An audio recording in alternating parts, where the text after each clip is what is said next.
हमारे विभिन्न ज्ञानवर्धक कार्यक्रम देखने के लिए आप हमें अभी सब्सक्राइब करें, बेल आइकन को प्रेस करें ताकि आप देख सकें हमारा कार्यक्रम सबसे पहले। और अधिक जानकारी के लिए फेसबुक पेज को लाइक करना न भूलें। जय माँ इंद्राक्षी धाम में दर्शकों, आप सभी का हम हार्दिक स्वागत करते हैं। आज के दिन जिन जातकों का जन्म दिवस है, मैरिज एनिवर्सरी है, उन सभी को हमारी तरफ से बहुत बहुत शुभकामनाएं। आज हम बात करने वाले हैं कि अक्सर बहुत लोगों के जीवन में टूट फूट चलती रहती है। कभी कोई नुकसान हो गया, कभी किसी को चोट लग गई, तो कभी घर में कोई फर्श टूट गया, घर में कोई खर्चा आ गया। मतलब कहने का मतलब ये है कि वो कुछ ना कुछ बेचारे जो सेविंग करते हैं ना, वो किसी न किसी बात में वो सेविंग उनकी चली ही जाती है। तो जिनके अक्सर घर में ऐसा होता हो, जीवन में ऐसा होता हो, तो क्यों होता है ऐसा, उसका समाधान क्या है, आइए इस अंक में हम आपको बताएंगे। पहले आज का हम पंचांग देखते हैं। 6 जनवरी सन 2022, दिन बृहस्पतिवार, पौष मास, शुक्ल पक्ष, संवत 2078, तिथि चतुर्थी, नक्षत्र शतभिषा, राहु काल 1:30 से 3, दिशा सूल दक्षिण दिशा। हमारे ही जीवन में ऐसा क्यों है कि बार बार कभी घर में कुछ नुकसान हो जाना, कोई इलेक्ट्रॉनिक्स आइटम का जल जाना, फूक जाना, और तो और बैठे बैठे ही फ्रिज का ख़राब हो जाना, टीवी का ख़राब हो जाना, कोई चीज़ अपने आप टूट जाना, घर में बस मरम्मत ही हम कराते रहें, और कभी मोबाइल का गुम हो जाना, है ना। नुकसान है भाई, नुकसान तो है। मोबाइल तो ऐसी चीज़ हो गई कि व्यक्ति की आंख नहीं खुलती, सुबह सुबह वो नींद में ही अपना ढूंढता है उसका मोबाइल कहाँ है ना। कई बार हम देखते हैं कि सफ़र में हमने देखा है, ट्रेन में है, तो आँख खुली नहीं, वो व्यक्ति बेचारा बस नींद में मोबाइल ढूंढ रहा है, मोबाइल चाहिए। ऐसी मेडिसिन बन गई है, इसके बिना रहा नहीं जाता। और आज व्यवसाय के रूप में भी मोबाइल बहुत काम आता है। छोटी छोटी बातों पर बिना मतलब का खर्च निकल आना व्यक्ति को कई बार ना व्याकुल कर देता है कि हम बहुत अच्छे से कमा रहे हैं, मेहनत कर रहे हैं, लेकिन कहीं ना कहीं किसी न किसी रूप में हमारा पैसा खराब हो जाता है। तो ऐसी स्थिति में हमने जैसे कहा, अपनी अच्छे से किसी मर्मज्ञ को कुंडली आदि दिखावें। अब हमें उपाय क्या करना चाहिए, आइए मैं आपको उपाय बताता हूँ। हमें अक्सर अपने घर में गणेश चतुर्थी का पाठ करते रहना चाहिए। सुबह के समय नियम बना लो कि हम गणेश चतुर्थी के 5 पाठ करें, और अगर हम रोज़ नहीं कर सकते तो आए चतुर्थी भगवान श्री गणपति को, विघ्न विनाशक को, धूप दीप फल फूल अर्पण करें। और 5 पाठ गणेश चतुर्थी के हम हर चतुर्थी, महीने में 2 चतुर्थी आती हैं, शुक्ल की और कृष्ण की, दोनों चतुर्थियों में किया करें। ठीक। दूसरी बात, महीने में 2 अष्टमी आती हैं, एक कृष्ण पक्ष की अष्टमी आती है, एक शुक्ल पक्ष की आती है। दोनों अष्टमी में हम दुर्गा कवच का पाठ पढ़ें। बहुत ही अमूल्य है ये दुर्गा कवच और सिद्ध कुंजी का। भगवती को अष्टमी के दिन धूप दीप फल फूल आदि अर्पण करें, घर में अर्पण कर दीजिए, और बाद में वो जो फल है वो प्रसाद के रूप में आप लोग खा लिया करें, सब में बांट लिया करें। हलवे का भोग लगाया वो भी बांट लिया करें। और अक्सर जिन्हें हम उपाय बताते हैं उन्हें भी कई बार हम अष्टमी या चतुर्थी बताते हैं। तो जो भी आप अपने घर में गणपति को फल चढ़ाते हैं या भगवती को कोई भी चीज़ चढ़ाते हैं, तो वो प्रसाद के रूप में आप घर में सबके साथ बांट करके ले सकते हैं, खा सकते हैं, कोई दिक्कत नहीं है। भगवान का ये प्रसाद है। तो अष्टमी और चतुर्थी में यदि आप चतुर्थी में गणपति और अष्टमी में भगवती का पूजन अपने घर में करते रहे, तो कुछ समय बाद देख लेना आपके घर में नुकसान नहीं होगा। ये जो छोटी छोटी बातों पर छोटे छोटे नुकसान अक्सर हमारे घर में हो जाते हैं, ये होने बंद हो जाएंगे।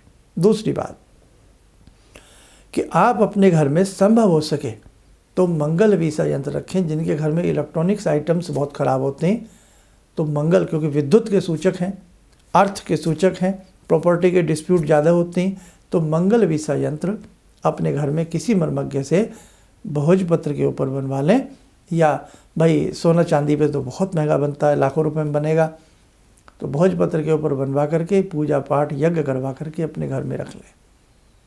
ऐसे लोगों को 9 मुखी के 9 रुद्राक्ष या 3 रुद्राक्ष पहनना भी बहुत अच्छा रहेगा। और यदि 114 मुखी की रुद्राक्ष की कभी व्यवस्था कर लें, पहन लें, तो वो हर काम में धीरे धीरे आपको सफलता धीरे धीरे देता है। कोई चीज़ जादू नहीं होती कि गले में पहना और ठाई देनी काम बन जाए, समय लगता है हर चीज़ में, है ना। अब ये उपाय करिए।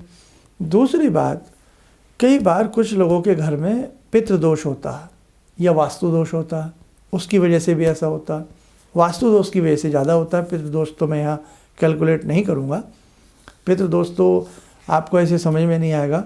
आप जब किसी को अपनी कुंडली दिखाएंगे या हाथ की रेखाएं दिखाएंगे तो वही बताएंगे कि आपको पितृदोष है या नहीं है।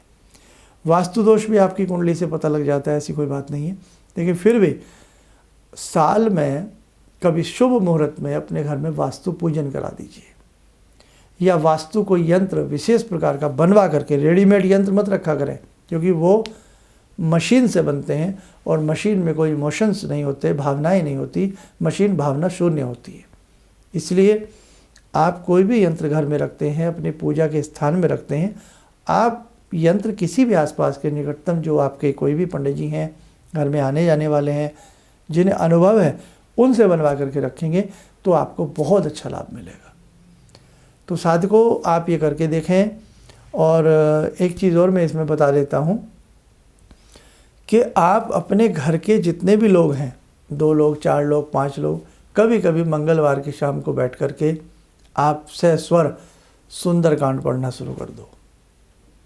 आप देख लेना, ये छोटे छोटे जो घर में टूट फूट के नुकसान होते हैं, कभी मोबाइल टूट जाना, खो जाना, पैसे गुम हो जाना, ज्वेलरी गुम हो जाना, सामान टूट जाना, घर में कोई भी चीज़ें, पाइप टूट जाना, इलेक्ट्रॉनिक्स के आइटम ख़राब हो जाना और बार बार उन पर पैसा लगना, तो आप सामूहिक रूप से घर में मंगलवार के दिन हनुमान जी को धूप दीप फल फूल हलवा आदि भोग लगा करके सहस्वर सुंदरकांड, और सुंदरकांड ये नहीं पढ़ा जा सकता है तो हनुमान चालीसा सहस्वर पढ़िए आप।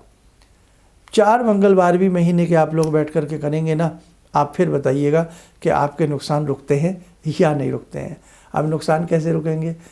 मंत्रों की वाइब्रेशन, बाबा जी के गुंजन की वाइब्रेशन है, बाबा जी का शुभ आशीष आपके घर में आएगा, आपके नुकसान बंद हो जाएंगे, है ना। भगवान का आशीर्वाद तो बहुत बड़ा आशीर्वाद होता है। बाकी मैंने जो इस पूरे अंक को ध्यान से सुन लेना, जो जो चीज़ें बताई हैं आप करेंगे तो ईश्वर की कृपा से आपको ये नुकसान नहीं होंगे। आइए साथियों, समय चला आज की ध्यानमाला का। आज की ध्यानमाला में जुड़ते हैं बाबा हनुमान जी से। ॐ अतुलितबलधामं हेमशैलावदेयं धनुजवनकृशानु ज्ञानिनामग्रगण्यं सकलगुणनिधानं वानराणामधीशं रघुपतिप्रियभक्तं वातजातं नमामि। मनोजवं मारुततुल्यवेगं जितेन्द्रियं बुद्धिमतां वरिष्ठं वातात्मजं वानरयूथमुख्यं श्रीरामदूतं शरणं प्रपद्ये। श्रीरामदूतं शरणं प्रपद्ये। रामाय रामभद्राय रामचन्द्राय वेदसे श्रीरघुनाथनाथाय सीताया पतये नमः। श्री हनुमंताय नमः। कवच बना लें, ध्यान करें, बाबा हनुमान जी का शुभ आशीष हम सबके ऊपर बरस रहा है।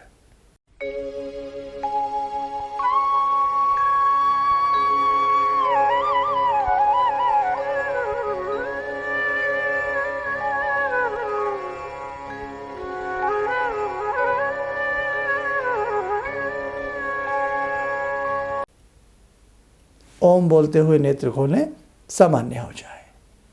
देखो मेरे साधकों, जीवन है, समस्याओं से हम घिरे रहते हैं, है ना। तो कभी भी अगर आपको ऐसा लगे तो अपने जीवन को अच्छा बनाने के लिए किसी निकटतम मर्मज्ञ से राय ले लें, उन्हें अपनी कुंडली या हाथ की रेखाएं दिखा लें। हमारे देश विदेश में ऐसे बहुत साधक दर्शक हैं जो कहीं ना कहीं किसी परामर्श के लिए हमसे जुड़ना चाहते हैं, तो उसके लिए आप हमारे संस्थान से भी परामर्श ले सकते हैं। कॉल अपॉइंटमेंट के जरिए आप हमसे बात कर सकते हैं। आप स्वस्थ रहें, सुखी रहें। इन्हीं शुभकामनाओं के साथ हम अपनी वाणी को विराम देते हैं। जय माँ इंद्राक्षी। मुझे ये अंदर से विश्वास हो रहा था कि जो चीज़ 2-3 मैं ढूंढ रही हूँ, क्योंकि थोड़ी बहुत मैं भी भगवान में आस्था रखती हूँ, तो मैं ये सोची थी कि मुझे वो चीज़ें मिल जाएंगी। और रियली मुझे आज यहाँ बैठ के ऐसा लगा, जो आपने 2-3 चीज़ें करने के लिए बताई हैं, कि शायद मेरी समस्याओं का हल शुरू हो गया आज से। किसी भी समस्या के समाधान के लिए मिले प्रसिद्ध हस्तरेखा एवं वास्तु विशेषज्ञ प्रोफेसर धर्मेंद्र शर्मा जी से। नोट: शिविर में भाग लेने हेतु एवं व्यक्तिगत रूप से मिलने के लिए कॉल करने का समय सुबह 10 बजे से शाम 6 बजे तक। हमारे विभिन्न ज्ञानवर्धक कार्यक्रम देखने के लिए आप हमें अभी सब्सक्राइब करें, बेल आइकन को प्रेस करें ताकि आप देख सकें हमारा कार्यक्रम सबसे पहले। और अधिक जानकारी के लिए फेसबुक पेज को लाइक करना न भूलें।